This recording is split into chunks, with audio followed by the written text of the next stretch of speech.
Okay, well, good evening, everyone. I'm Mayor Val Vandenbroek, and welcome. I'd like to call the October 18th, 2021 public hearing to order and begin by acknowledging that the land on which we are gathered tonight is the traditional unceded territory of the Katzie, Kwantlen, Musqueam, and Semiahmoo First Nations.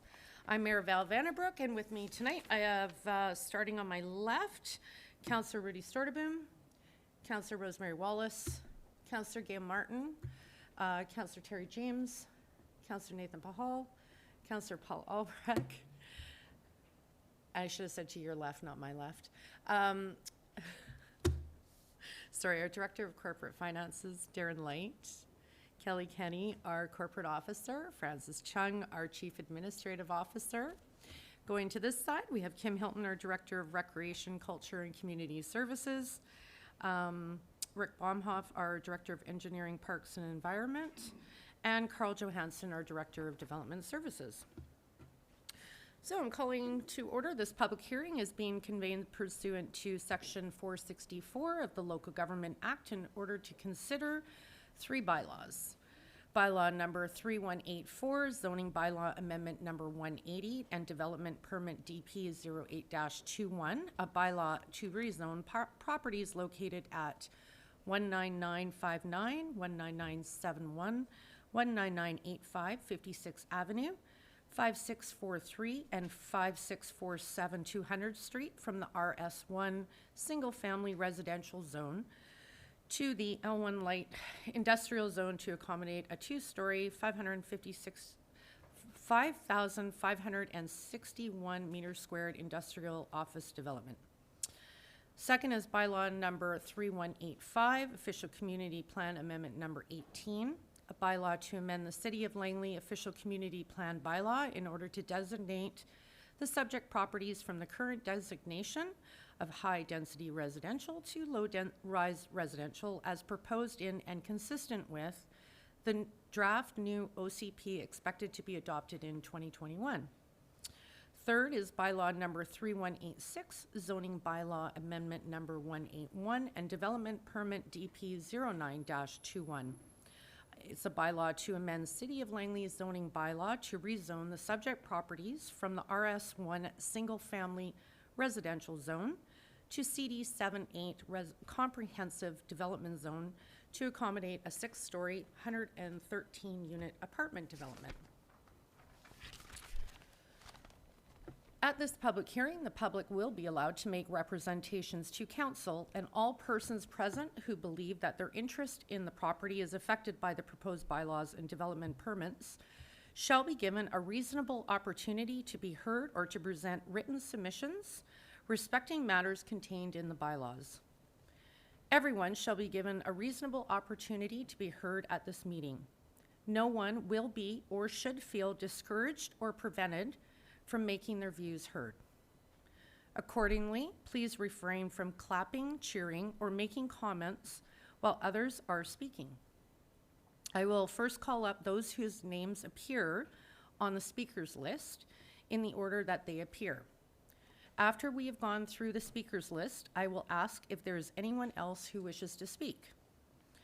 Please leave your mask on when you come up to the microphone, which is over there. Once at the microphone, you may remove your mask.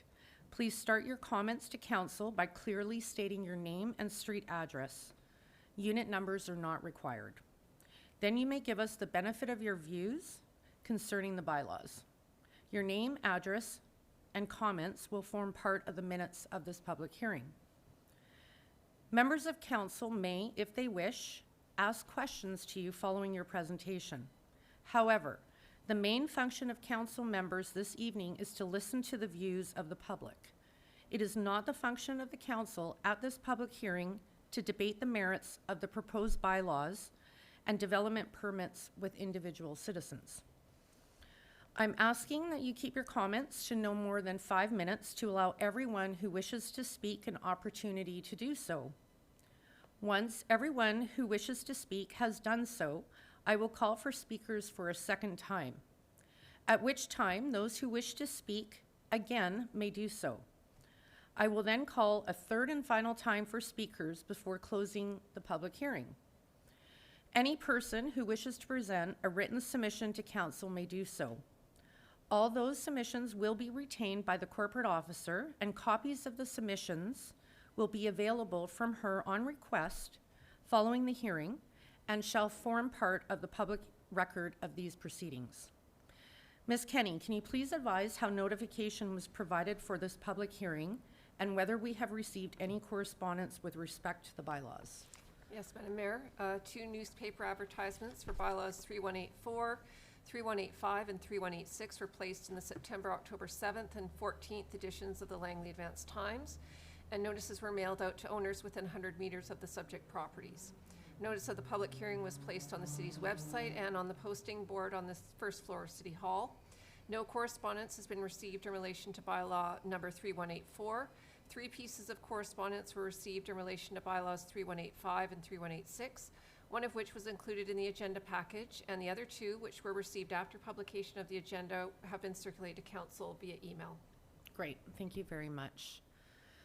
Okay, so first we have bylaw number 3184, zoning bylaw amendment number 180, and development permit DP 08-21.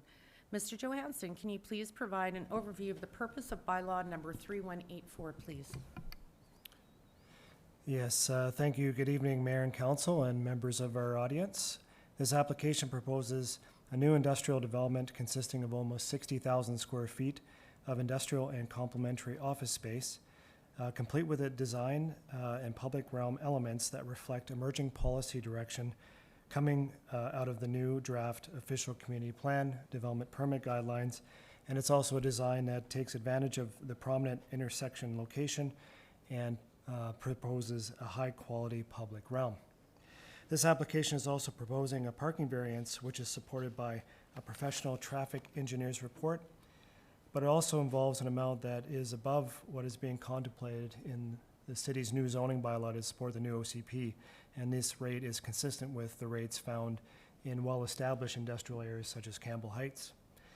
The applicant has incorporated the advisory design panel's recommendations into their drawings, and further minor work is to be completed prior to consideration of development permit approval should council move the application forward to design and elements to permit emergency fire truck access off of 200 Street if necessary. Staff are satisfied with the design updates and support the application moving forward. Thank you. Great, thank you, Mr. Johansson. So I will now invite the applicant to come up to present their proposal. I believe we have Jack Priestley from Orion Construction, Darcy Forcier from D-Force Design, Josh Giglardi from Orion Construction, and was that everyone? Did I miss anyone? That is correct. Okay. Myself, Jack Priestley from Orion Construction, and Ms. Darcy this evening, Josh Spencer's apologies. Okay, great.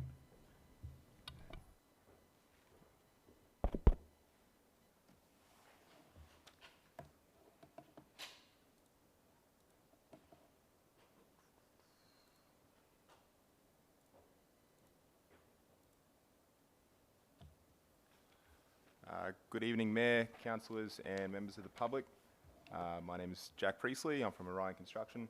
I'm the pre-construction manager on this project, so I'll be taking it through the design and permitting process. Thank you, Carl, for the introduction. I won't labour on for too long on this. I'll just touch on some brief points which may be of interest and go through a couple of slides. More than happy to answer any questions from members here this evening or from the public as well.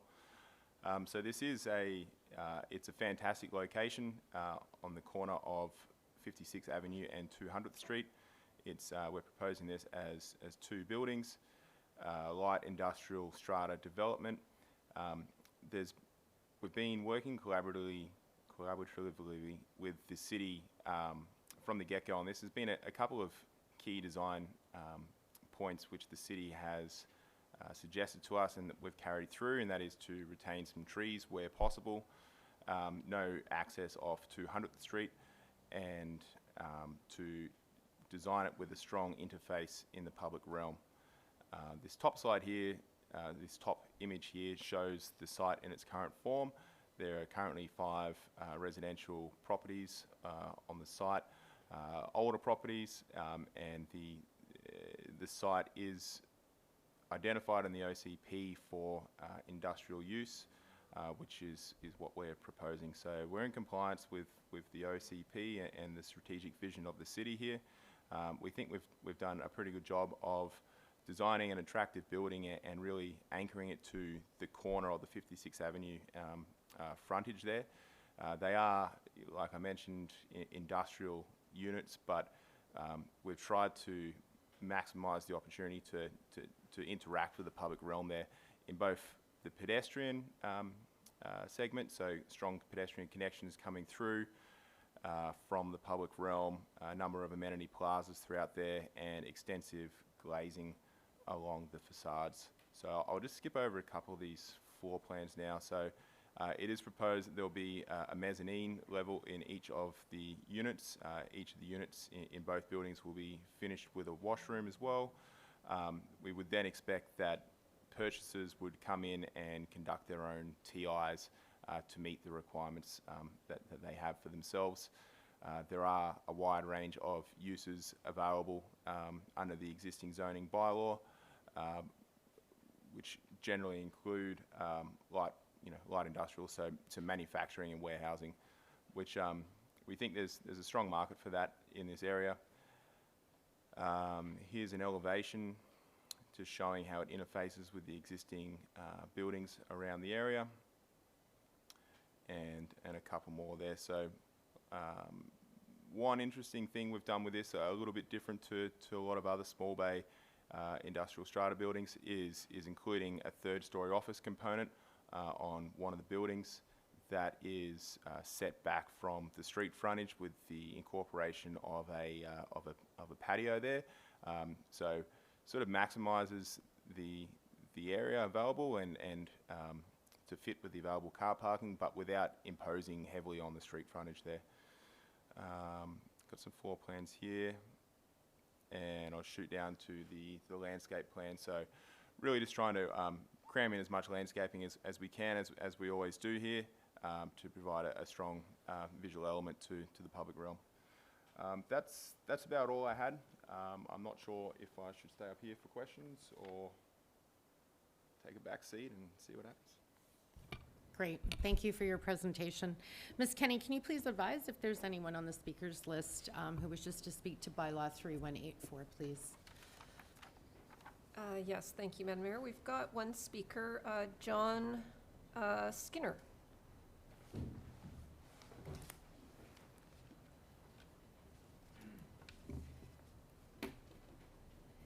Hello, I'm John Paul Skinner. I am the strata president of 4138 on the end corner of 199th Street. We were having some thoughts and concerns about it, about the way that the cars are going to access in and out of this. It looks like we're opening up the back laneway through there, which is going to increase a lot of our traffic through our building. And it also looks like the only entrance in and out of this unit is going to be off of 199th Street, which very much can already be a parking lot with just Marcon's employees going through there. That's basically all I have. Okay, great. Thank you. Ms. Kenny, any other speakers? That was the only speaker on the list. On the list? Great, thank you. And I'll call a second time for speakers on Bylaw 3184, please. Just come up to the mic. You can take your mask off and just please state your name and your address, please. Thank you. My name's Richard Sholes. I'm from 5678 199th Street, the same property that the former speaker, John Paul Skinner, the president of our strata, was speaking about. My concern is taxes. What implication will it have on our property, changing this property from the current zoning to this light industrial zoning? Will we be affected? Will our taxes go up? That's my first question. It's directed to council.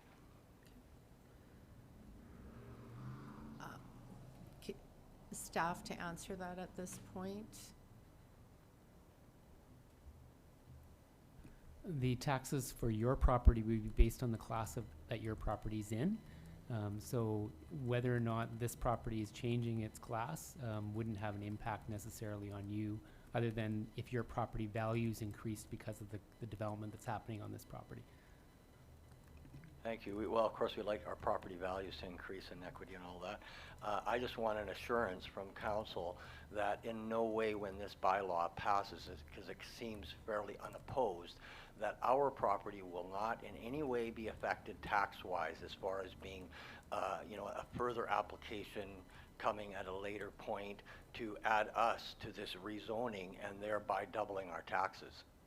I just want to make sure I'm clear and that we're all clear that this is not going to happen. Confirmation from staff again is the same answer as previously, Mr. Light? Yeah, that is correct.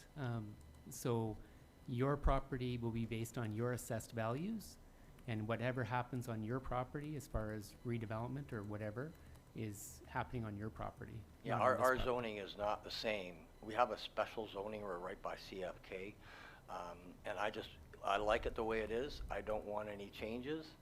As long as there are not going to be any changes, I'm happy.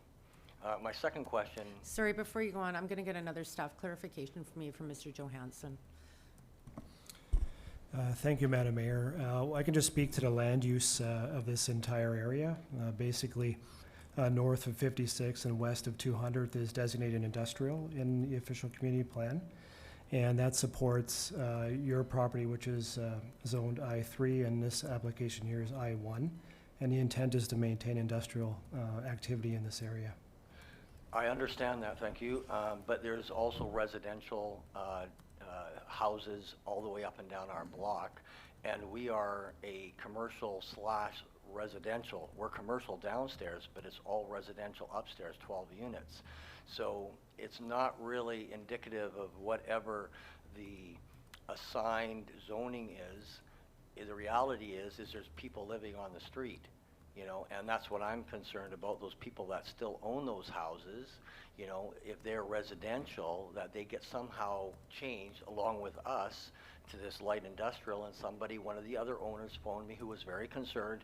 He said that if they change our zoning from what it is right now to an industrial zoning, there's a potential that we could possibly see twice the cost in our yearly property taxes. This is troubling just to think about. So right now, like my taxes are $2,500 a year, $5,000 a year. Well, that's a bigger nut to crack, right? And I just want to make sure, it looks nice, the plans look nice, the building looks nice. I don't oppose the development. I only want to make sure that there's not going to be any implication at some future date that our zoning will be changed. I'll get staff to answer you again. Yes, through the mayor to the speaker. The zoning of your property is your right as a property owner or strata. Only you can apply to change the zoning on your property. The land use is industrial, the zoning is industrial. And that's how, in this case, the applicant, the landowner of those properties, is applying to rezone their property to industrial. Thank you. Okay, I understand now. My second question, my last question is, on the plan, this is a combined office warehouse. Is there allowance for automotive there? Automotive shops in those warehouse units with some kind of a frontal parts department? Mr. Johansson, did you want to clarify that, please? Yes, through the mayor to the speaker, and the applicant may want to speak a little bit more about this if they have an idea of their tenants, but under the I-1 zoning, automotive service is a possible use. Thank you very much. Yeah. Appreciate your time. Great, thank you. Okay, I'm going to call for a third and final time for speakers on bylaw 3184. Hi, welcome. Just state your name and address, please. Yes, hello, I'm Ryan Taylor, and right across the street at 19962 56th Avenue, just behind the 7-Eleven. I'm not entirely up to speed with this. I just caught wind of this last night when I got back from the weekend, but my question here is, I see it's obviously being rezoned to an industrial, and so the question is, what is the intended use of this? I do see the warehouses.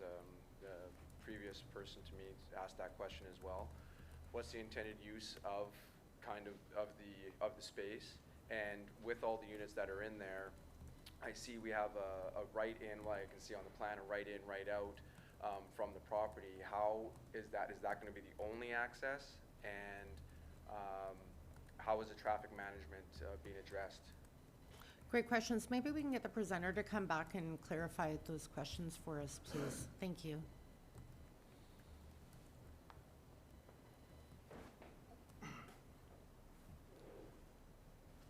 Absolutely, happy to run through those. There's a few interconnected ones. There's a couple about land use.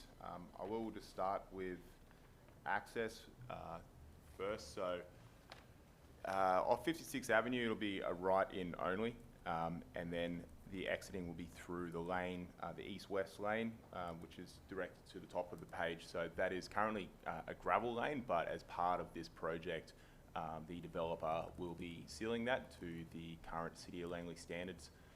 We've prepared a traffic impact assessment that supports this, and you look at the plans and you think there might be, your first reaction might be that there is quite a bit of parking, but it's not essentially a high generating traffic use. It's not a high amount of turnover in these types of developments particularly, which sort of probably leads into the types of uses there.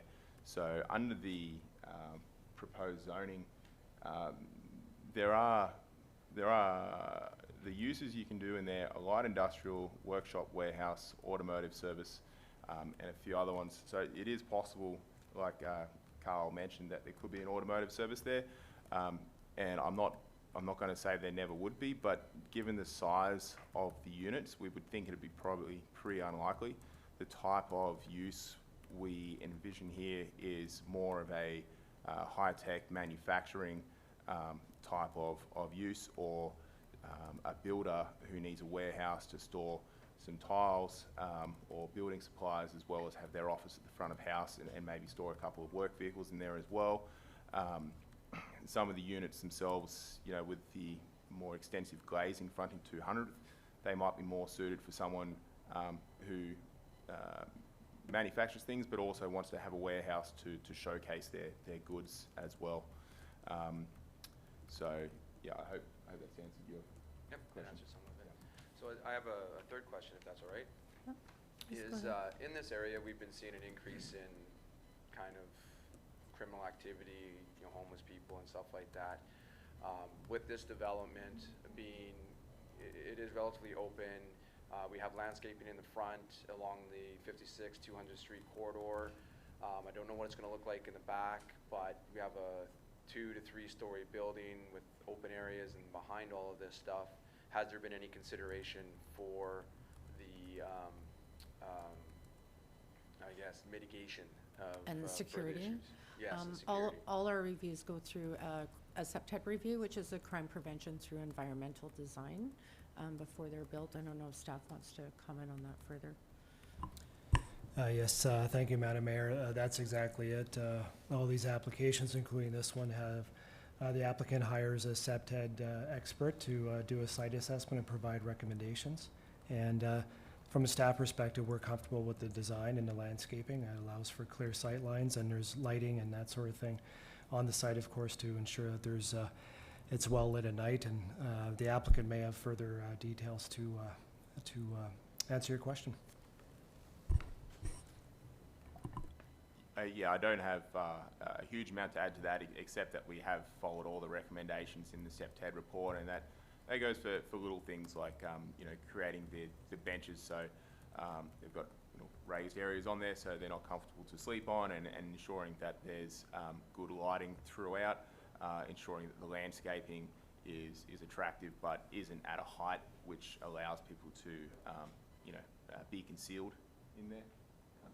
Okay, so SEPTED, I know a little bit about the SEPTED stuff, and now one of the thing is I have a question about it, or a follow-up question to that is, yes, I understand clear sight lines, lighting, and all that stuff in regards to crime activity to certain individuals or say, the properties around, but how, through the SEPTED assessment, how is it that you're not harboring people within the confines of various areas? Is the lighting going to be sufficient enough?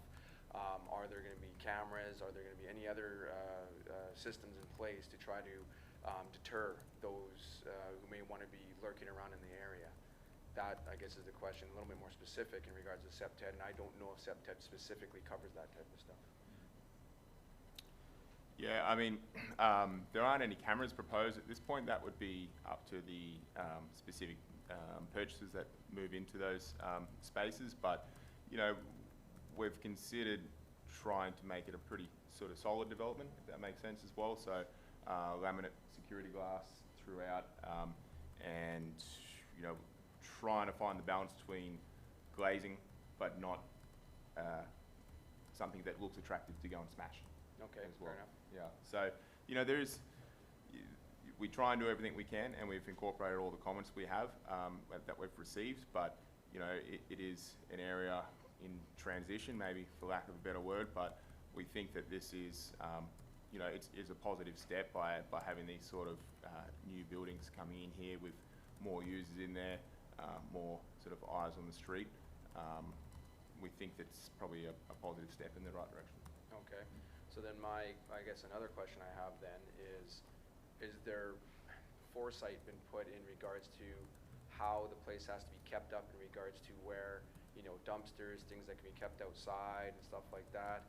You know, there's people that are coming around just grabbing things that are free. Obviously, as we know, or I think it's no lie that, you know, the city has a bit of a, you know, a crime issue within the heart. And, you know, this is one of my biggest concerns because we've been seeing a larger growth. So, you know, when you have dumpsters, things which they're going to collect and stuff like that, is there going to be plans and policies in place for the landlord and stuff to uphold? Yep, So. yep, absolutely. One of the strategies that we've been, we do a lot of development in Campbell Heights in the industrial area down there, and one of the strategies we've put in place there is to have internal garbage and recycling storage, and then it's collected on a single day and taken away, so you don't have dumpsters hanging out in the car park. And particularly for these smaller strata units, it works really well because each of, you know, some tenants might have a very small waste requirement, others might have a large one depending on the use that's in there. So that's sort of something to try and keep the site clean and tidy, I guess, into the longer term. Ongoing maintenance and management, that'd be a strata requirement, and up to their own decisions. Okay, thank you. Great. And then Before you go on, I believe Mr. Johansson had a comment as well. Yes, thank you, Madam Mayor. I appreciate your answers about the site security. One of the key features of this proposed industrial development is that second story office uses and even a third story there, where there's going to be you know, people working up above. There's generous glazing, so they'll be able to see down into the parking areas. So there's that sense of ownership and territoriality, and that's something that we really want to emphasize with our new OCP is those eyes on the street. So it's very clear to anyone that's you know, passing through the property and that sort of thing, is not working there or whatever, is maybe up to no good, that they'll know that people are watching them, and that really helps to deter issues like that. Okay, thank you. And then my last question is, with this all being zoned for industrial, I assume that's in the community plan of what kind of generally is the general idea up in that area? Yes, it is. Okay, thank you. Great, thank you for your questions. Okay, I'll call for a third and final time for speakers to Bylaw 3184.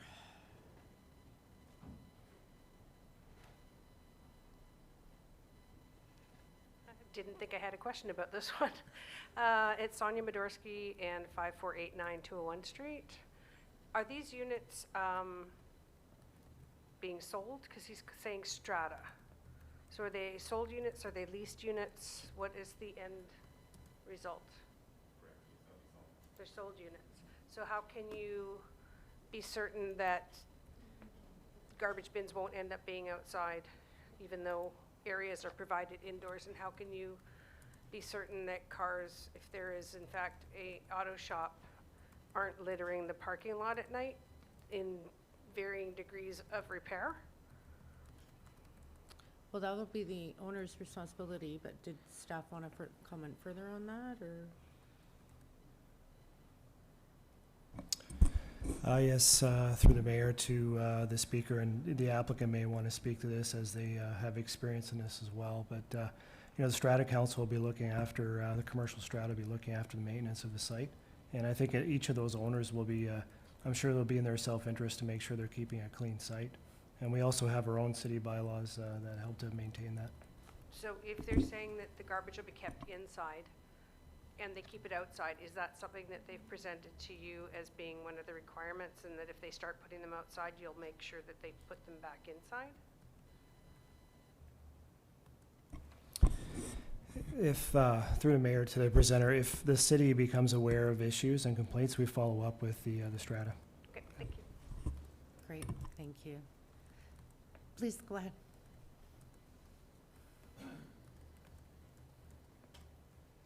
Thank you very much, Madam Mayor. My name is Lorna OToole. I also live at 5678 199th Street, the property behind the new development in question. My concern, as well as many of the other speakers, is we do have a lot of transient people wanting through, lots of crime happening. That's going to have to be kept on top of. My biggest concern is your access. Traffic coming through. Now you're putting in industrial, and this is a residential commercial area with light industrial. Now you're talking about putting in full industrial here. The way they've got this coming in and out, are you going to make provisions for new stoplights at the end of 56? Is the majority of traffic coming off of 56 down 199th Street and then turning in, which creates an absolute nightmare for those of us that reside on 199. The parking is already a complete fiasco. And then you're going to have all of these industrial trucks and what have you going in and out. There's no light at the end of 56 on end of 199, sorry, on 56. I personally have already been hit there. So have many other people. That, you know, what's going to happen as far as the traffic, the flow, the security of proper lights, et cetera, et cetera. It's already a massive bottleneck between 200 and 199 on 56. It's absolutely, you're risking your life getting on and off that street as it is. My concern is now you're going to put all of that traffic coming down on our street. How is that going to work? Are you going to put in new lights? What are you going to do to you know, avoid that nightmare for us? Can I get some staff clarification on that, please, with the transportation plan, maybe? Yes, through the mayor to the speaker, thank you for your comments.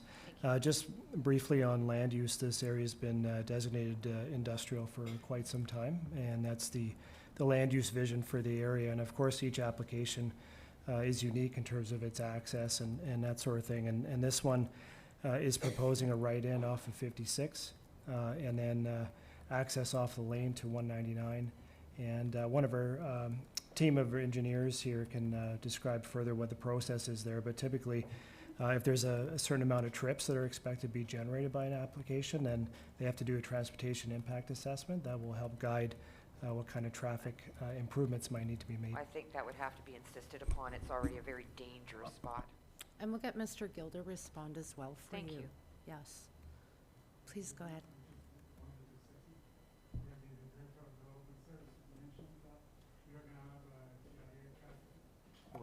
Sorry. We are going to have traffic impact assessment as a part of that TIA is to see whether there is a traffic signal warranted or not.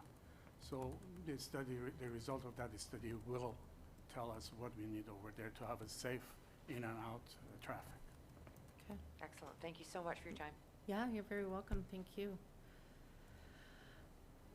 Okay, third and final call for speakers.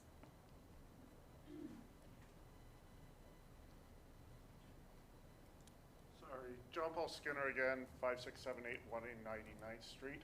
I'm just wondering on the picture here, we've got the entrance in off of 56. Is the exit going to be straight up through the top of the laneway there? Or are we planning on punching through the lane heading back over towards our unit as well? Maybe, did you want to clarify that, or the developer? Thank you, through the mayor to the speaker. So in the scope of this application, the exit would be going out along the lane to 199, and like Mr. Gill said, and what I mentioned, there will also be a TIA done, Transportation Impact Assessment, to look Yeah. at what improvements need to be done.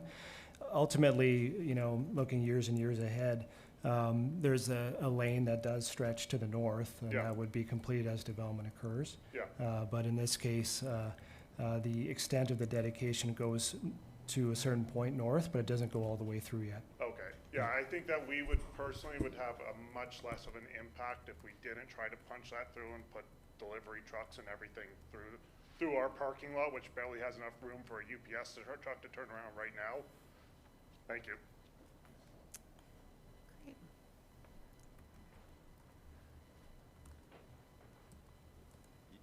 Yeah, I'll just confirm that as well. I mean, with this type of small bay strata, you don't have large trucks coming through there. You do get delivery trucks, but you're not talking semis or anything like that. So it's not your typical large-scale industrial project like that. And yeah, at the moment, there's no plans as part of this development to punch through to the north. It's purely out the lane, the east-west. We have been working with engineering, and those requirements have been made clear to us, but they're still coming through as well. So it's an ongoing process, and we'll obviously be happy to do whatever is deemed necessary by the city. Yeah, so I just point out as well, we are dedicating some land as from this site for road dedications. You can see there with the dash line. So that includes part of the lane there to the west, as well as along the 256 frontage for the ultimate road upgrades there. Thank you.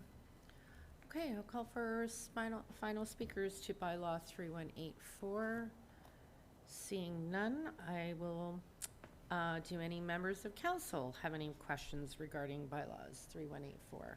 Councillor Bahal, go ahead. Thank you, Madam Mayor, and through the mayor to staff. So this is for I3. As they were mentioning here, that's a little bit special in this area. That's industrial, and I was just looking at the zoning map right now. The properties around the folks that were speaking here today are all, well, mostly all I1. So what's the difference between I1 and I3?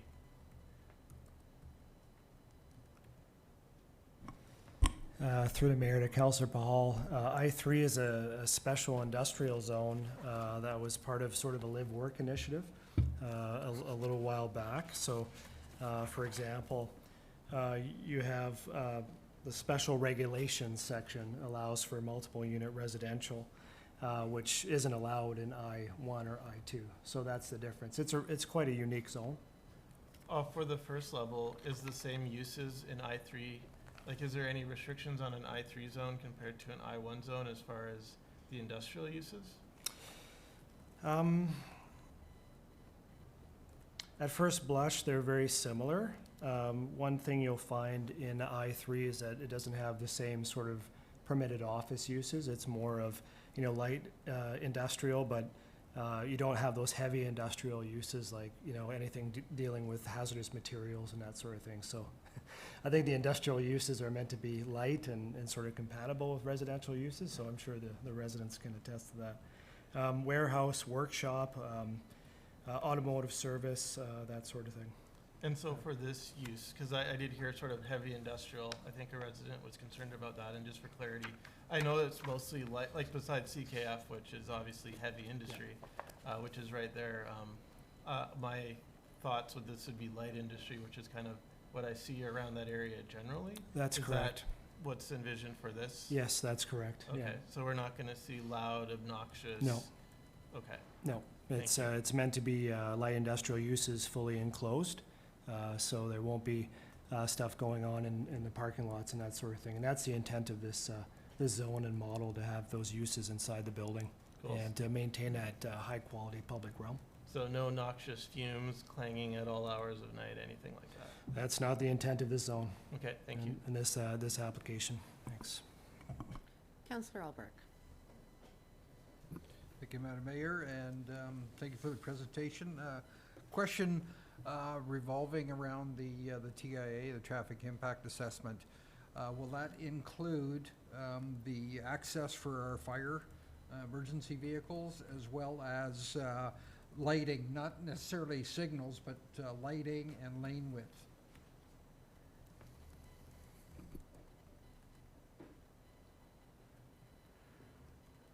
Through the mayor, yes, actually the fire access is going to be through 200, the emergency access for fire trucks.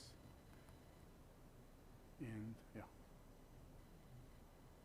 Any, Yeah, I was also asking if the lighting levels in the lane, because lanes can notoriously be dark and narrow, especially in this kind of weather with the rains. So I'm just wondering if that will be assessed as well as the Yes. traffic counts and... yes, of course, it's a part of the design, yes. They will do street lighting analysis. Thank you. Thank you, Mr. Gibb. Any other questions from council? No, seeing none. Okay, we are going to move on to bylaw 3185, official community plan amendment number 18, and bylaw 3186, zoning bylaw amendment number 181, and development permit DP 0921. Mr. Johansson, can you please provide an overview of the purpose of these bylaws? Yes, thank you. Good evening, Mayor and Council and members of our audience. So I'll just provide an overview of both bylaws on the docket tonight. So we have a 6-story, 113-unit apartment building, which requires an official community plan amendment, along with the rezoning and development permit, as the proposed density in terms of the units is higher than what's permitted in the current official community plan, or OCP. The proposed new OCP land use of low-rise residential is intended to accommodate the proposed density and height of this application, which is consistent with the new OCP, which allows a maximum of 2.1 floor area ratio, or FAR, and 6 stories for this area. So the proposal was well received by the advisory design panel, and the applicant has incorporated the majority of the panel's building and site design and landscaping recommendations into their drawings. And I also know that they've reviewed their landscaping plan, and we'll have additional comments on that further from the discussion at first and second reading. This application also proposes a residential parking rate that is consistent with the draft shoulder area rates that are being considered for the new zoning bylaw, and something we'll be discussing with council in short order. It's also consistent with recent applications in the area that council has reviewed, and the application requires a visitor parking variance at a rate of 0.17 spaces per unit, which is higher than the 0.15 spaces per unit that's being considered for the new zoning bylaw. The parking approaches are supported by staff, given its location. And I also note for the public hearing record that there is a minor variance that was not previously flagged regarding the maximum amount of vertical bike parking spaces.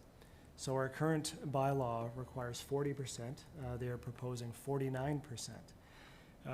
From a staff perspective, we consider this a minor variance, as in a new zoning bylaw, we are actually not going to be recommending that remain, because we're looking to change how bike parking is done in the first place, because a lot of people actually store them in storage rooms or in their units.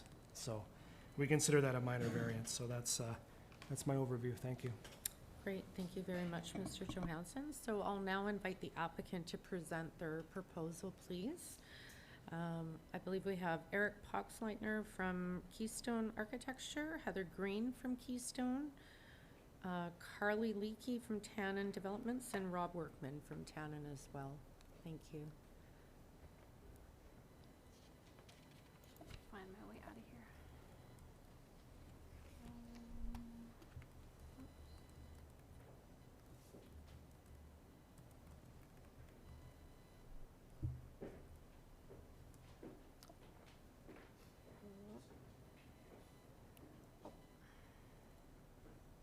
There it is. Excellent. Thank you. Okay.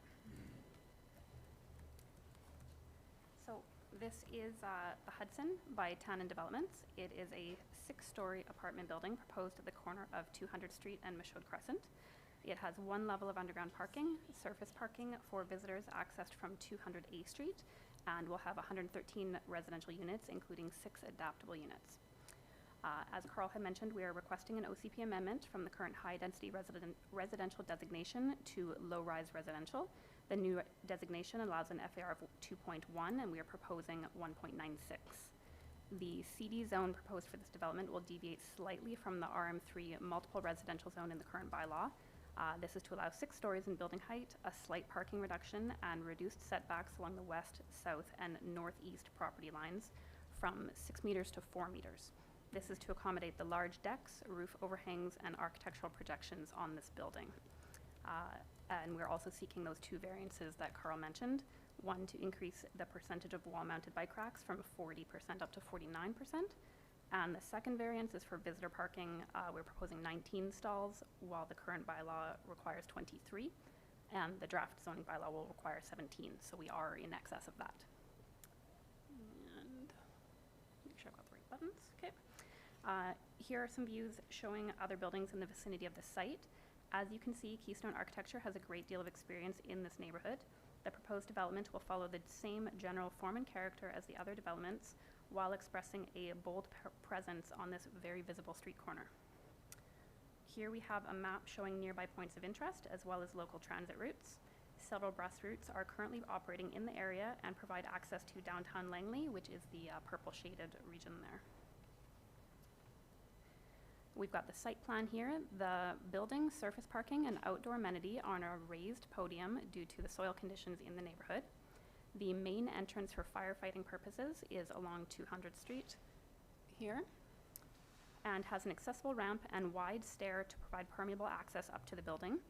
The secondary building entrance is at the surface parking lot accessed from 200 A Street and 53B Avenue.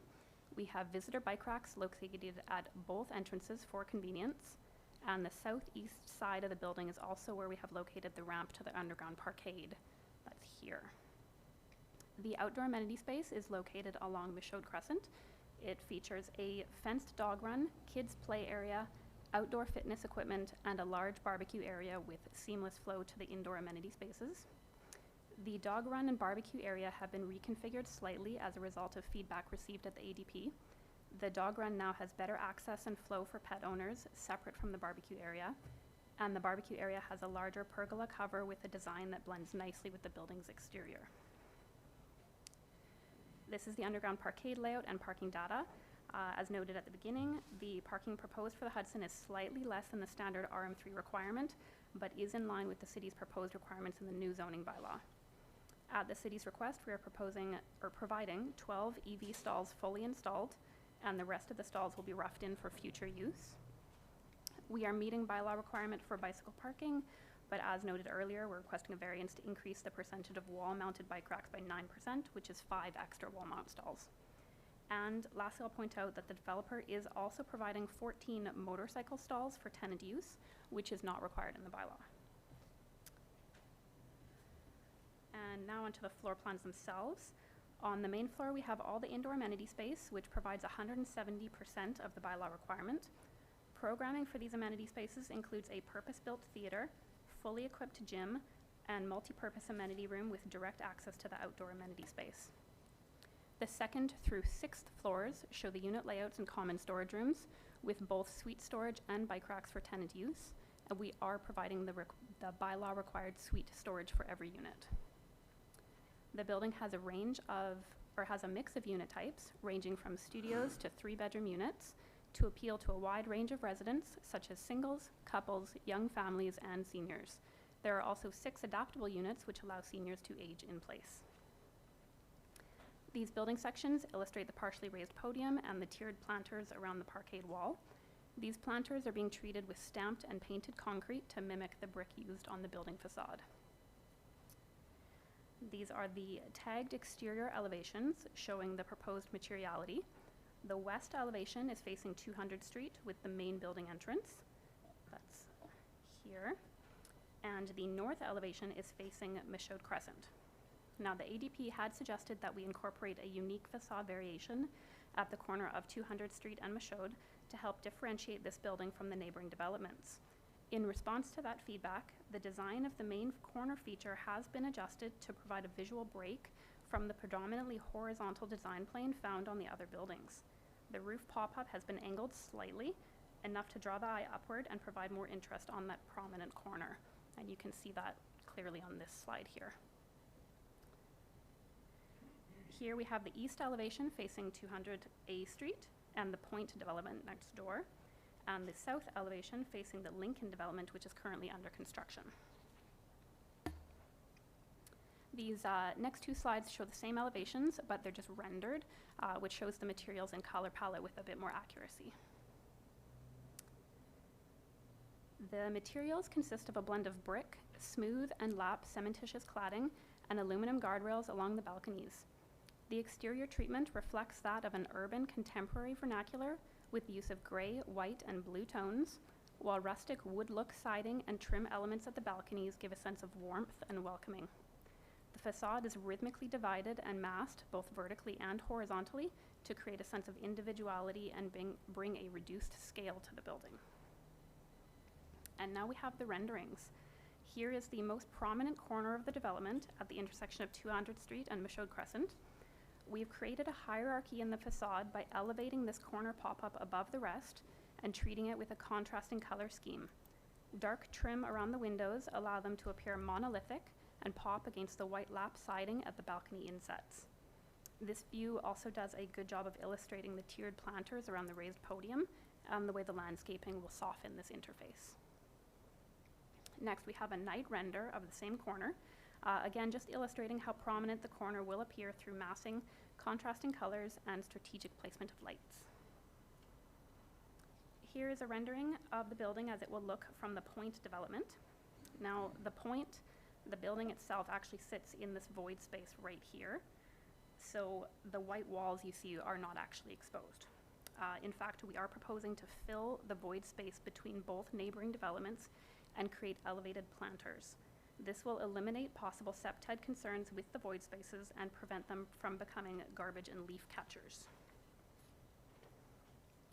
This is the development as viewed from 200A Street and 53B Avenue. The neighboring Lincoln development will be located here. So again, this white wall will not actually be exposed. This will be the location of the second planter, filling the void space between parkade walls. And here's some sections through those planters.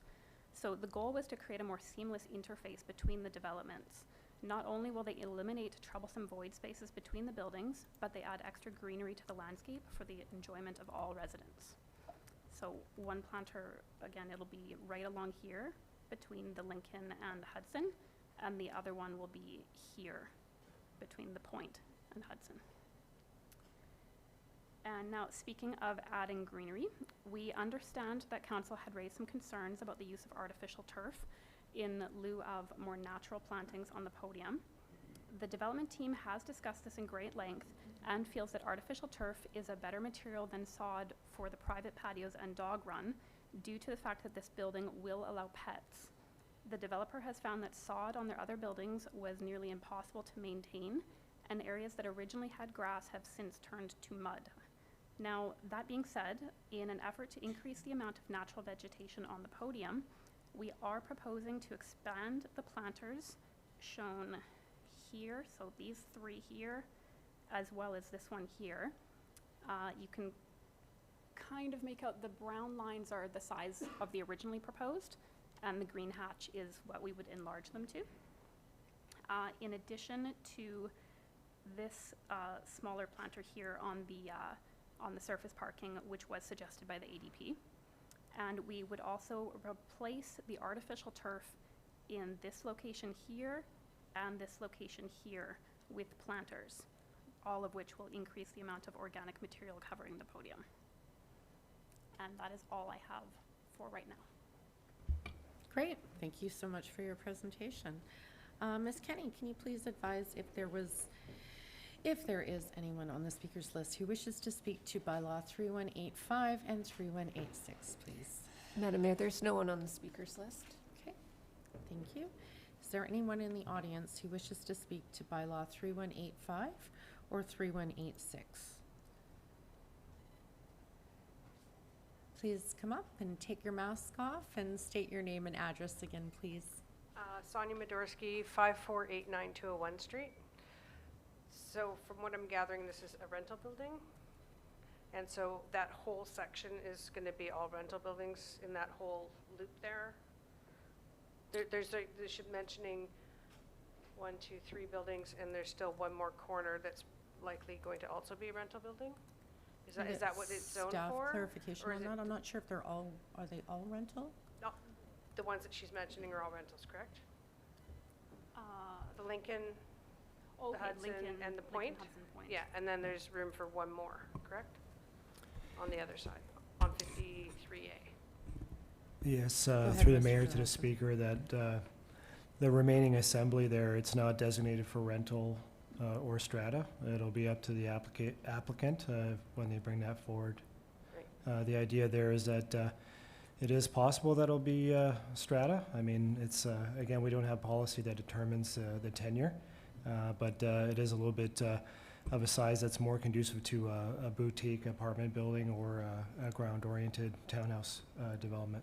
Yeah, our building is a 22-unit building, and we are getting dwarfed by these big buildings. And we have behind us a rental building, 3 rental buildings at the end of the street, a rental building across the street on 200, a rental building at the end of the, for the lamplighter. So my question is that the vision for that area?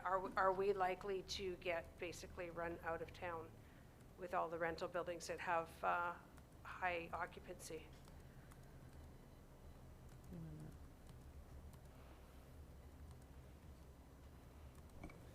Yes, through the mayor to the speaker.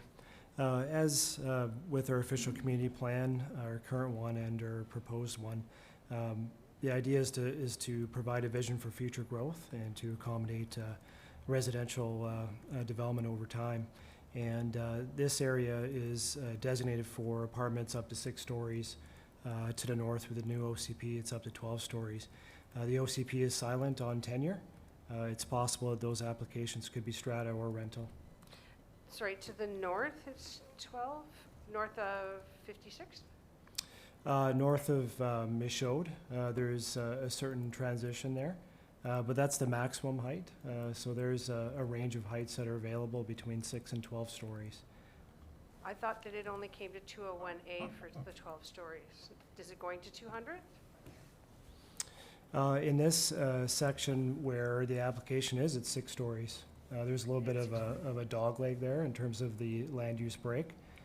So I would suspect for the time being that it's likely going to be up to 6 stories, given that the market for taller buildings isn't here yet.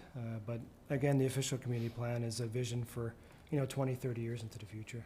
Okay, so going back to what the other people were saying about the homeless, it's really bad. It's extremely bad.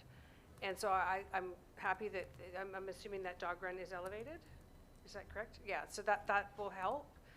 But the more people, the more that we're ending up with homeless people, the more that gets built, the more they come. So what's being done in a community plan to deal with the homelessness, specifically around the park and specifically at night?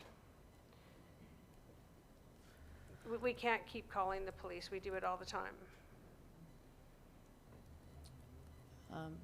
Mr. Chung, did you want to comment on that? That's not the subject of Yeah, what we're talking but about tonight. it brings so them, it brings it to the area. Yes, so I'm going to Yeah, get okay. staff to clarify it. Maybe we can have a conversation after Sure. about Yeah. that on another, yeah. Go ahead, Mr. Chung. Madam Mayor, to the Speaker, that's what I was going to refer to. Maybe we can touch base. It is a complex and complicated issues. Local governments don't have a lot of resources or jurisdictions to deal with those homeless issues, but they are on our streets. We are aware of that issue and that problem. We are working with the RCMP, Bylaw, and different social service agencies to find solution, but it's challenging, and Yeah. there's no simple answer to address the homeless issues that we have, what we see. But certainly, we understand where you're coming from, and more than happy to touch base with you and talk about that more in length. So part of that problem, which does involve with this, is people that are living in their vehicles in the area. Is it potentially, because I foresee that we're going to start having really tight parking issues with this many extra people. There's just simply not enough parking spaces already.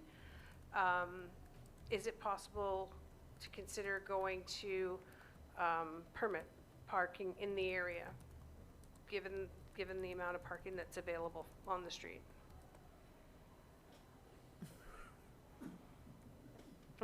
Who wants to take that I know, one? that was a ping pong back and forth, And also, sorry. I will add to that, the park has those parking spaces that are available. That's where a lot of the homeless people are parking at night and sleeping in their cars. Madam Mayor, to the speaker, and I'll just be brief, and our Director of Engineering can speak more to the parking element. I just want to say that, again, with the OCP, we're providing vision for future growth, and I just want to emphasize that the urban design and the densities that we're looking at are meant to ensure there are those high-quality developments, eyes on the street, those sort of sept-head design buildings and that sort of thing. And of course, as the city grows and, with SkyTrain coming, there's going to be attention on parking management as well, and maybe that's time to hand it over to Mr. Baumhoff. I can just add that there is a request in the budget for next year to complete a parking study in the city. So that will include review of permit parking, limited time parking, pay parking, everything to do with parking, we will be studying it. So there will be some further conversations on that. Okay. Yeah, the only other comment I was going to make when they were talking about bike spaces, I think it's a great idea because a lot of owned buildings won't allow you to store them on balconies, and that's where a lot of them end up. And from a visual point of view, if you don't have those spaces, that's where they usually end up. So I applaud them putting in the parking for the bikes, and I think that's a great idea. Thank you. Great, thank you very much. Okay, I'll call for a second time for speakers on bylaw 3185 and 3186, please.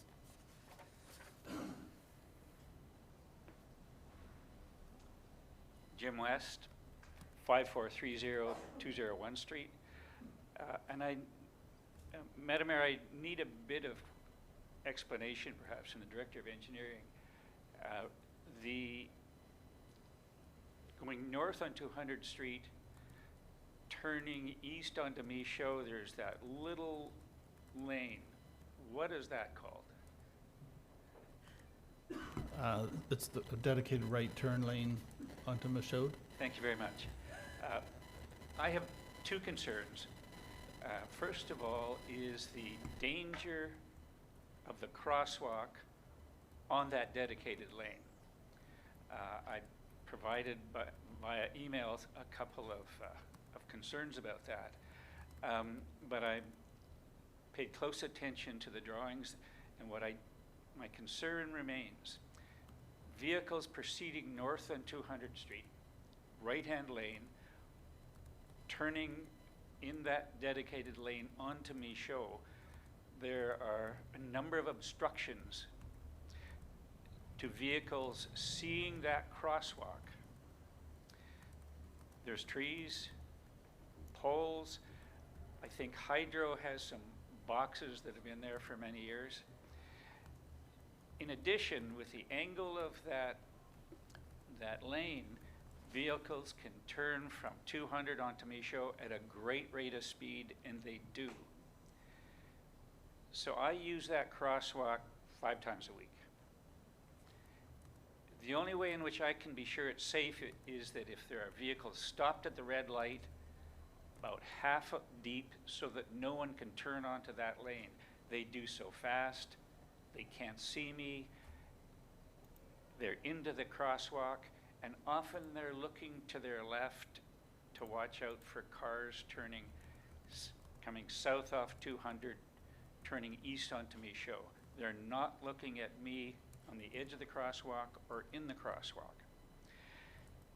So my concern is heightened with this building. I may not have this correct, but I didn't see anything that would say right at the corner of 200 and Michaud, there's a solid wall plus an aluminum fence, could easily be 3 meters, right up to the edge. The example in which I have most concern about is in the Point. That building on Michaud, the northeast corner of that Point, 201 Street and Michaud, has that height with some bushes and a very large rental sign that comes to up to a meter from the sidewalk. That sign was put up during the construction of the building. It remains there today, obstructing the view, folks going east on Michaud, seeing down 201. So there are obstructions in the trees, in signs, in poles, looks like some hydro buildings. And my concern with this building is it continues that 3 meter close to the sidewalk, increasing the dangers of people, old folks, walkers, strollers on that crosswalk. And that is a crosswalk that goes down Baldy Trail to Bryden, and it's used by hundreds every day. It's a wonderful place. With these new buildings coming up, there's going to be more people doing that. So I would ask that in consideration of this bylaw and this development, ensure those sight lines. That's my first request. My second has to do with street parking. The Point was built within the parking requirements. It was built by Tannen, was sold to another owner, who then started charging for indoor parking, reducing the number of stalls used inside that building, increasing the number of on-street parking. Now, I don't know if Tannen is going to sell the right price. Of course they are. But my concern is on-street parking, which includes such things as ambulance, fire trucks, delivery folks, stopping and taking up the full lane. Move in, move out. It's going to get worse. So I sincerely hope that Tannen never sells this one. Or Estrada takes it over. But of course that's not guaranteed. So my concern is about increasing the number of on-street vehicles. And I leave that dilemma to engineering and planning. Those are my two concerns. Thank you, Council. Thank you, Mr. West, for your concerns. I see staff frantically jotting everything down, so thank you. Okay, call for a third and final time for speakers to bylaw 3185 and 3186. Madam Mayor? Oh, sorry, Mr. Baumhoff. Just add a comment regarding the intersection, and we understand that Michaud has a speeding issue, and so we have done traffic calming, and we've also done a concept plan to make improvements for make it a true greenway, because it has a lot of width. So at this intersection, we are working with the developer to narrow that section and do away with that right turn lane, so they won't be able to build up that speed coming around the corner onto Michaud. So that will be done as part of this development. As well, just a comment on the, you mentioned loading and deliveries. There is a loading stall within the parking area, the surface parking. So that will address that one issue. You know, there is parking, and like I had mentioned previously, there will be ideally, if council approves the budget for the capital program, for this parking study for next year to review and analyze that. Great, thanks for that clarification. I know we at one point had Michaud Crescent on for a project, but that got, delayed. Sorry, just to follow up to the traffic problem. At 201A and Michaud, where all of those things are, it's impossible to see people a lot of the time. And with the increase of traffic, I think they need to reevaluate that, to either put in a light, even a flashing light where pedestrians can actually push a button and the light changes, because I see people that just shoot through there all the time, and somebody is going to end up getting really hurt. And I don't see this making the situation any better. Great, thank you for those comments. Okay, a third and final time for speakers on bylaw 3185 or 3186. I don't see anyone else, but I just wanted to call out one final time. Okay, so no more speakers. So do any members of council have any questions regarding bylaws 3185 and 3186? Councillor Pahal, go ahead. Thank you. And this question through the mayor to the proponent of the project. So to be clear, you've removed the synthetic turf from everywhere except the dog run, so that's the only place with synthetic turf now? No, there is still synthetic turf for the private patios. So the smaller green strips around here are still artificial turf, just to give that kind of surface for the ground floor residents to bring out their pets and have something other than just hardscape. It's this area right here and this area up in the corner were originally proposed to be artificial turf. They would be replaced with planters, as well as these planters being enlarged just to create more natural plantings instead of artificial turf. And just to follow up for that, I guess, I know that was definitely a big concern at ADP as well, and I know some folks were as passionate as to call it plastic grass and have some conversations about microplastics and urban heat island effect and things like that. So as far as hard surfaces, synthetic turf is a hard surface and contributes to the heat island effect. So I know other projects, for example, in the area might have used river rock or some other sort of surface like that in those areas where they're really narrow. Mm-hmm. I can appreciate the dog run area, but I'm just wondering the design rationale when there are some other natural choices you can use in those smaller areas that, you know, again, they all contribute to heat island, but it's not plastic and it won't break down over time and get into our water stream. So I'm just wondering why you chose a synthetic material instead of a natural material for those smaller areas. Right. That it was definitely the developer's choice that this is the material that they wanted to use there. I mean, aesthetically, it does look, I mean, it's green. It does look like grass, as opposed to, say, rock or anything like that, which doesn't have that look to it. They've used gravel, for instance, in other applications, and it ends up getting kicked around.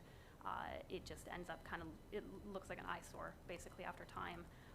They did consider mulch as well, but again, as this building is pet friendly, and mulch will absorb pet urine and whatnot, and that will obviously cause other issues that are undesirable.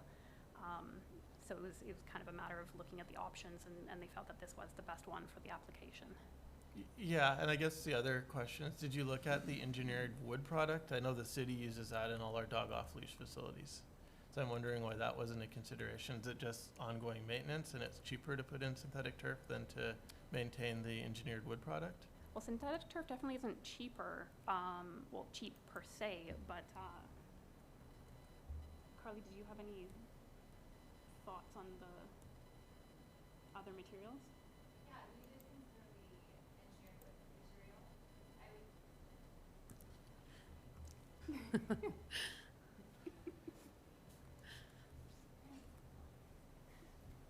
Thanks, Carly.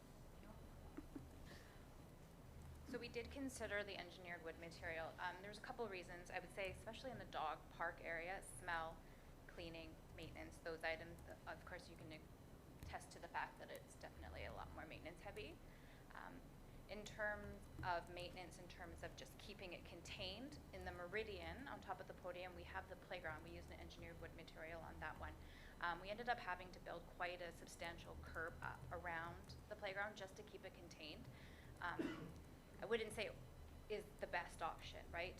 It creates a step, it creates a hazard for children playing in the park, it creates a hazard for kids in and around that area, elderly, handicapped.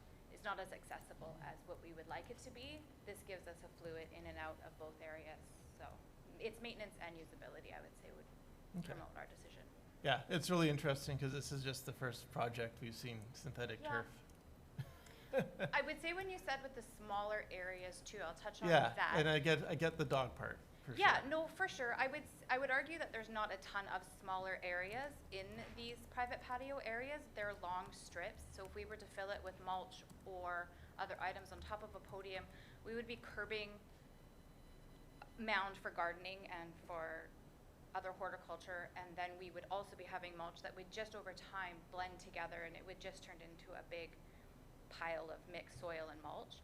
We definitely want the definition in these patio areas. So with the point, we soon found on the south sides that those sod areas did not stand up. So we looked at how we could maintenance the artificial turf, and with the amount of chemicals and items that we would have to put in, fertilizers, etc., to maintenance the sod to hold up to the pets, we were also concerned that that would have a similar effect of the breakdown of plastics over time with the synthetic turf. So, of course, I'm not a scientist, I can't speak to that specifically, but we did feel that there would be a substantial need for chemical intervention to the sod as much as it would the breakdown of plastics. So, again, I'm not a scientist, but we did talk about all these options, and we do appreciate the feedback we got from the ADP on that topic. So we did dive into it, but I do understand your concern. Yeah, and I guess one follow-up, because I live in a building that's pet-friendly rental right now, and they don't have the privilege of the dog run area. There's just a concrete area around it, and they did use just raised planters, and I don't. Obviously, you always have bad pet owners, right? Yeah. But it's not dead or anything like that because it's an area that's been sort of, raised and a little bit delineated. So I guess for the patio areas, and I'm not arguing about, again, the dog off-leash area. It's just there's so much opportunity for introducing, planting materials, talk about, pollinator corridors, and you hear about urban bees, and there's just so many things we can do with these spaces, except, I just worry if we're just creating a place for a dog to use the washroom, could we be doing something better outside of the dog run area? And I know we're not debating the merits at this, but this might be stuff we'll talk about at third reading. No, I appreciate it, and I think it's also, in the ADP panel, it was brought up even with just the longevity of the wood products and keeping that building intact and visually kind to our eyes for longer than 10 years. So I would say the sod, in your experience, it has held up. I would say in our experiences, if it gets sun, it will hold up. On the other side. Sorry, I'm not talking about sod, just other sort of plantings. Yeah, we just didn't want to fill the entire patio space with planting, with mulch or soil. We wanted to give the tenants some area for children or dogs. It's not, it's not just pets either, right? I mean, if the sod, through our weathers and our rain, it's not compliant to our children playing in the back in mud, because I have 2 children. I don't enjoy my kids going out playing in the mud all the time either. So it was a little bit of both when we factored our options. But I do appreciate the concern. We do understand. Okay. So. And just to I guess more insight for one of the residents here. I know the city also updated, just for his edification, the design guide. I don't know if we're giving it final reading today, or if we already did. I apologize, but the slip lanes that you were talking about with the high speeds, those are strongly discouraged or not allowed in the new subdivision design guide that we passed. So just as a note. Thank you. Great. Councillor Wallace, go ahead, please. Thank you. And not to labor this, but I'm still struggling with the artificial turf and moving forward with developments and finding I'm puzzled why they can't find other materials, because you speak of just a few alternatives. So in moving forward, I think the development is a nice development, but I would truly want to stay away from artificial turf.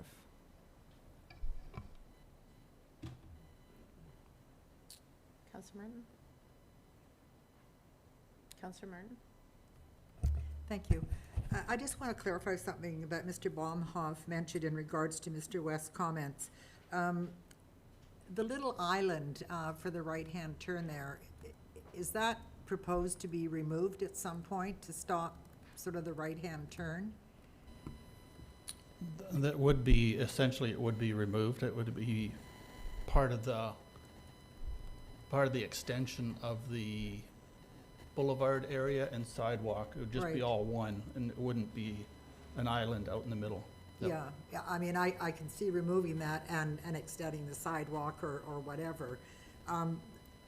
Looking at the pictures here of that particular corner, there's obviously a light there, and it appears from north of Michaud to heading south, it looks like there's a walk, don't walk sign in the first part of the crosswalk, and then you get to the island.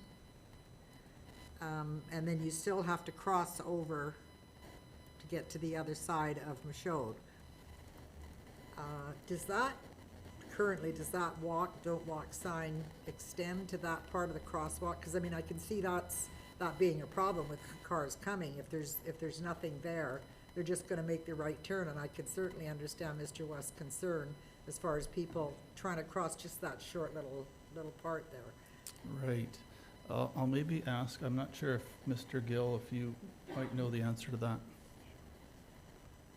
If I understood the question correctly, there will be along 200th Street, there will be a bike lane. It will turn onto Michaud and will join a buffered bike lane that we have. It basically will be where that path will be where right now that channelized dedicated turn is. And the entire section will be a kind of like a curb bulge, goes up and comes down. That's And- once the island's gone. Yes, and from there will be two crosswalks, both toward the north side of the Michaud and west. So. So I can assume once the island's gone and the curb bulge is there and it's extended and everything else, the walk, don't walk sign will go from the north to the south or the south to the north on the crosswalk, Yeah. which I think will make it much more safer. Yes. Okay, thank you very much. Any other questions from council? Okay. Since there are none. Okay, so we are done then. Thank you. And I'm glad it's a pet-friendly, I like seeing pet-friendly buildings, so. Good stuff. Okay, I need a mover and a seconder to close the public hearing, please. Councillor James, Councillor Paul, all those in favor? That carries, so this public hearing is now closed. These bylaws will come forward for consideration